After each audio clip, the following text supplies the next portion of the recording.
I know that little voice. I mean, I think we all do. We all know that little voice. And sometimes you just need to turn around and tell it to shut the hell up.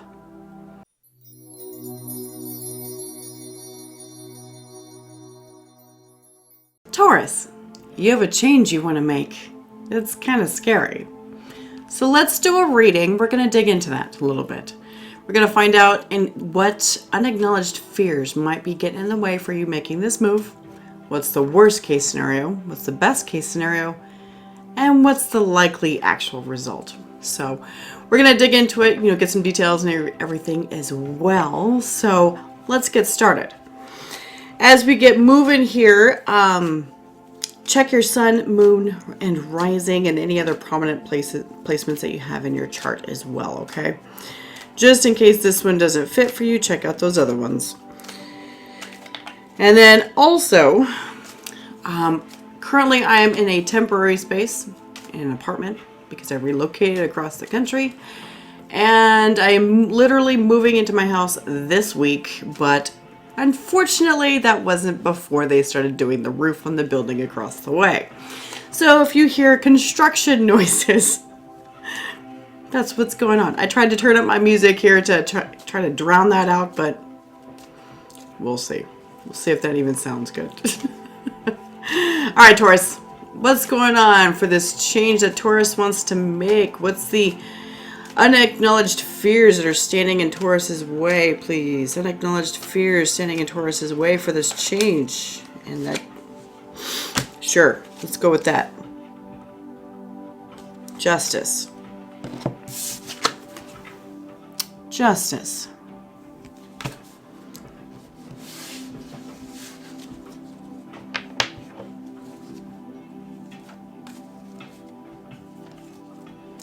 You fear unfair treatment.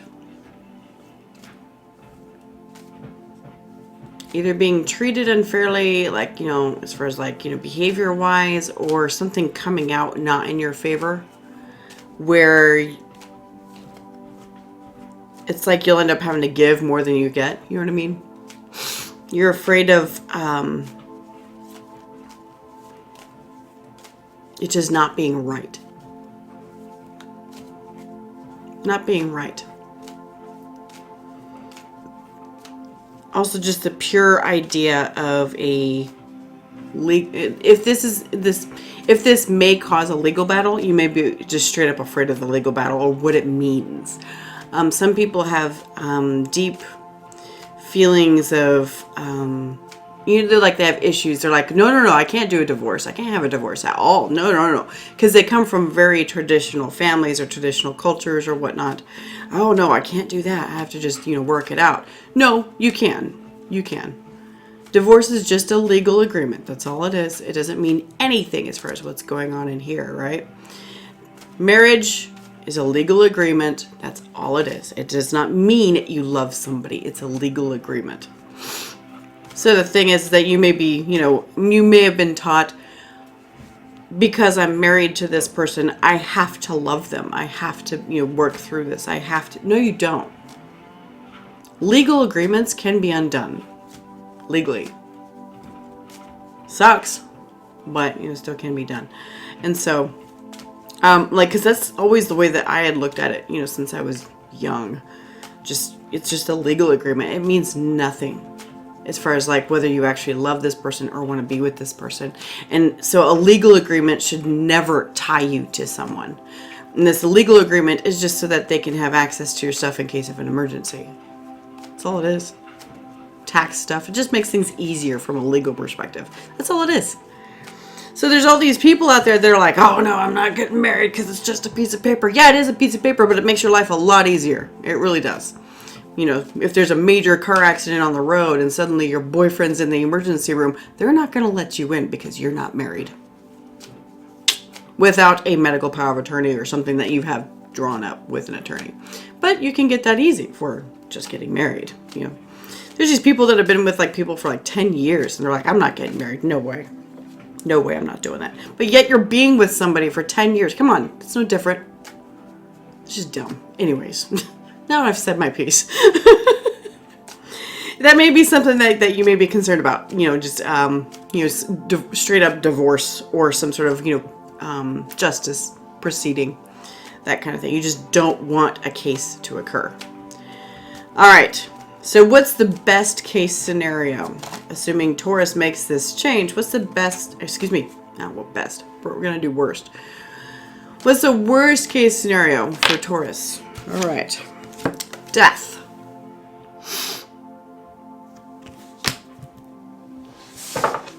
Worst case scenario is death. Okay.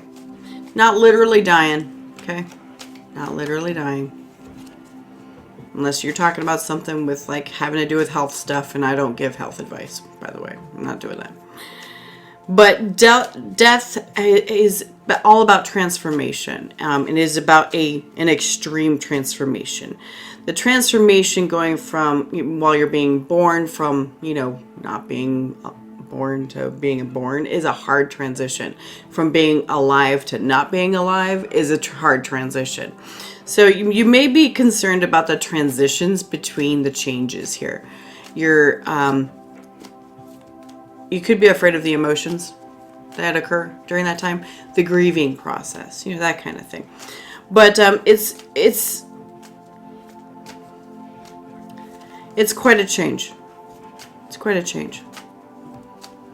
Death, worst case scenario. We're going to clarify these two to find out like what specifically we're talking about here. All right, what's the best case scenario if Taurus makes this change, please? What's the best case scenario if Taurus makes this change, please? What's the best case scenario?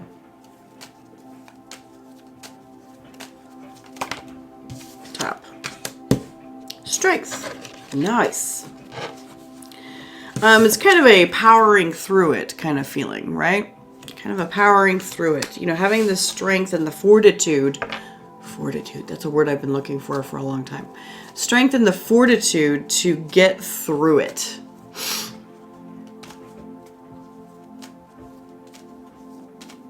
I feel like you'll realize your own strength in this. Best case scenario. You know what? Realizing your own strength is really, really helpful for the future. Realizing that you are far stronger than you ever thought you were. It's really empowering. It's really empowering. Okay. So what's the most likely result here? What's the most likely result of this change that Taurus is thinking about making, please? What's the most likely result of this change that Taurus is looking at making, please?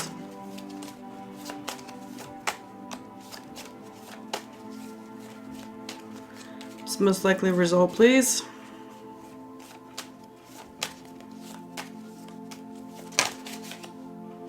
All right, we've got the Empress and the Fool.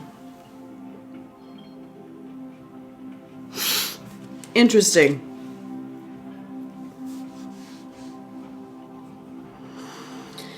Starting a whole new journey, but one that really focuses on you and taking care of you. But like, you know what it feels like? It feels like starting a whole new journey and knowing that you're capable of doing it by yourself. You don't need anybody else. That kind of thing.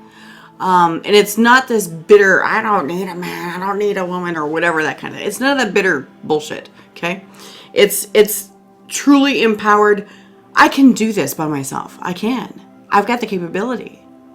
That kind of inner safety and security is exactly what you need, Taurus. That's exactly what you need.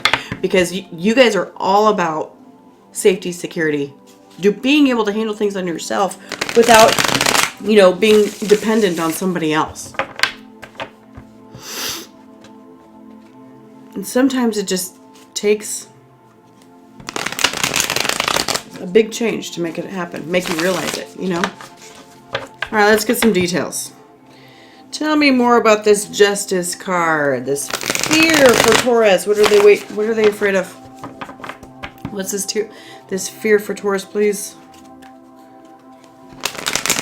Why is the Justice card here? One more.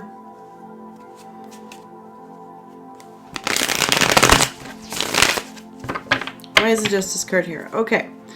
Tell me more about the Justice card, please. Sheesh. Okay.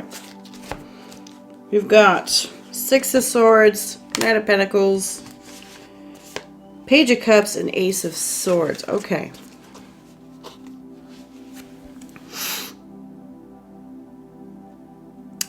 So,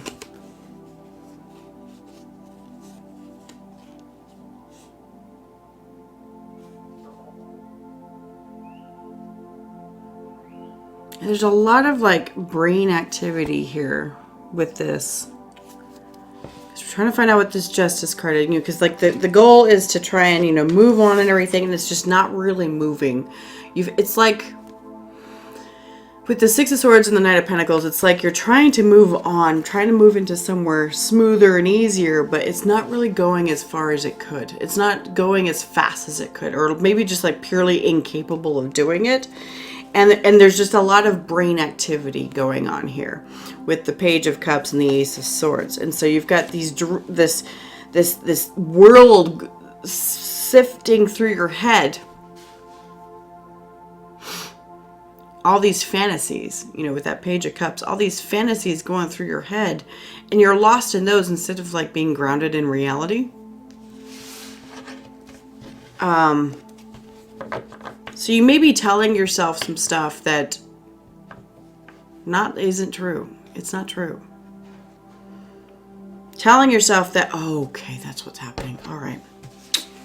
All right, Jessica, now I got it. All right. So you are telling yourself that in order to move on, it's going to be super slow, and you can't, and that it, you are telling yourself that in order to move on, it's going to be super slow. It's not going to be fast enough. And you've got all this chatter going on in your head. It's like that inner voice getting in the way, going, oh, you'll never make it. The Knight of Pentacles is the slowest knight in the deck. It's like saying you'll never make it. You'll never make it. It's weird. What does that have to do with justice? That little voice in your head. Things will be so slow and it'll be aggravating with that Justice card. Okay. It's like if you're concerned about like a court case, literally, you're concerned that it would be such a slow hassle. You don't really want to deal with it, Tell me more about this Death card. Tell me about this Death card here. Okay. We've got 10 of Wands, 9 of Swords. Yeah, worst case scenario. A lot of being in your head. One more.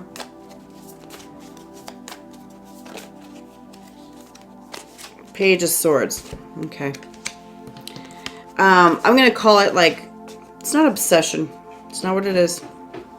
But with the ending of whatever this is. So say you're trying to maneuver an ending. Okay. Whatever this is, worst case scenario, it ends severely and harshly, and you're feeling it. You're feeling it with the 9 of Swords and the 10 of Wands. You're feeling the pressure from it. It stresses you the hell out, and you feel like you're not good enough with this Page of Swords. So this is going back to what's going on up here. Okay? It's going back to what's going on up here. It's talking about your self-worth here. So either your self-worth is going to kick in, that little voice inside your head, Ace of Swords. That little voice inside your head, if it's coming in going, you can't do this. You're just not capable. You don't make enough money. You're not smart enough. Blah, blah, blah, blah. Whatever it's throwing at you. I know that little voice. I mean, I think we all do. We all know that little voice. And sometimes you just need to turn around and tell it to shut the hell up. Shut up and let me get my shit done. Because you know what? When you stop listening to that voice, it finally makes things so much easier. It makes it so that you're not even thinking about it anymore. I like that.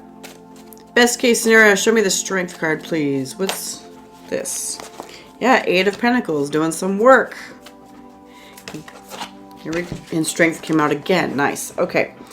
So 4 of Cups. Let me see. 8 of Pentacles, 4 of Cups, and the Strength card. Sure, you've got a little bit of emotional, I'm going to call it disappointment. A little bit of emotional disappointment. But I do feel like you're kind of holding back as far as like holding back your emotions a bit with the Strength card. And you're able to keep control of that voice inside your head. This lion in this picture is that voice in your head. And that is you controlling it. That is you controlling it. So the thing is that that's best case scenario. And you still go through the change that you're looking at doing, but it's worrying you, right? It's worrying you. But the thing is that now this is saying, yes, best case scenario, you'll have all full control of it. You'll be able to focus on your work with this Eight of Pentacles here. Sure, you'll be a little bit disappointed about everything in general, just because changes, there's always a grieving process. Always a grieving process. But you have control of that voice on the inside. You have control. I like that. All right, tell me more about this expected outcome here. We have, so for the Fool and the Empress, we've got the Knight of Swords action. Good. Oh, that one almost came out. We have the Hermit. Give me one more, please. One more. Empress. Look at that. Empress again. What this says to me, so if this is a relationship that's breaking up or something like that, this does show you stepping out and being confident enough to do it on your own and confident to handle it. The Empress coming out twice, again, having to do with confidence to get through it. But also, you know, you're taking action on your own, taking action for everything on your own with the Hermit here, with the Knight of Swords.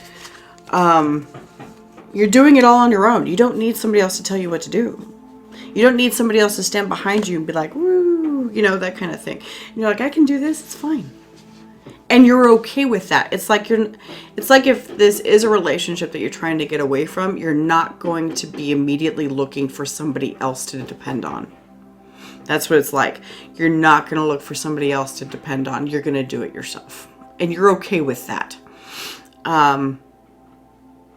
At some point, I can see where, like, maybe in the future, when you get more used to this, you would be interested in another relationship again. But I think you may be realizing that, boy, that was loud. I was like, what is that? But I think you're realizing that the relationships that you've gotten yourself into, are you depending on somebody else for something, rather than actually, like, being in love with them, you know? Rather than being in love with them and wanting to spend time with them just because it's them. A lot of like love relationships are where you want something from someone else until you've done the proper inner work. And right here is you doing the work. You're doing the work. And at the end here with this Hermit and everything, this is you being like, everything's cool. And now you'll know what you deserve. You'll know who to love. If there is someone around you to love, you know what I mean? Sometimes you just have to find them. They do pop in eventually. So, all right, Taurus, that's what I've got for you today. Thanks so much for being here. I do appreciate you. And I'll see you next time.